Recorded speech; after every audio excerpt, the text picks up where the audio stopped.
მოსწავლე ახალგაზრდობის სასახლის მიმდებარე ტერიტორიაზე გამწვანების აქცია გაიმართა. ღონისძიება სპორტისა და ახალგაზრდობის საქმეთა სამინისტროს ინიციატივით შედგა. აქციაზე ხეები მოსწავლეებთან ერთად სპორტის სახელმწიფო უწყების წარმომადგენლებმა დარგეს.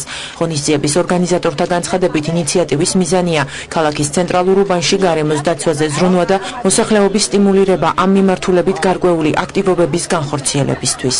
პრემიერ-მინისტრის ინიციატივით საფუძველი ჩაეყარა ინიციატივა სახელწოდებით მწვანე მომავალი, რომლის ფარგლებშიც მოსწავლე ახალგაზრდობის ეროვნულ პარკში ერთობლივად ამერიკის მშვიდობის კორპუსის მოხალისეებთან ერთად ვდგავთ ხეებს და რეალურად ეს არის ადგილი, რომელიც ისტორიული მემკვიდრეობის ნაწილი არის და შესაბამისად მოითხოვს უფრო განვითარებას, მრავალფეროვნებას და შესაბამისად ჩვენ მაქსიმალურად ახალგაზრდებთან ერთად მზად ვართ, რომ მომავალშიც მსგავსი ინიციატივები აქტიურად განვახორციელებთ. სასახლისთვის არ არის უცხო ზოგადად გამწვანების აქციების მოწყობა, ხშირად ჩვენს შიდა ბაღშიც გარეთაც დაგურყია ხეები, მაგრამ ეხლა როდესაც ბატონი ირაკლი მობრძანდა ახალგაზრდობის ფონდის ხელმძღვანელი და შემოგთავაზა ეს თავისი ინიციატივა, ჩვენ რასაკვირველად დიდი სიხარულით დავთანხმდით და მზად ვართ აი პატარა ხეებს ჩვენ თვითონ მივხედოთ, მოვუაროთ.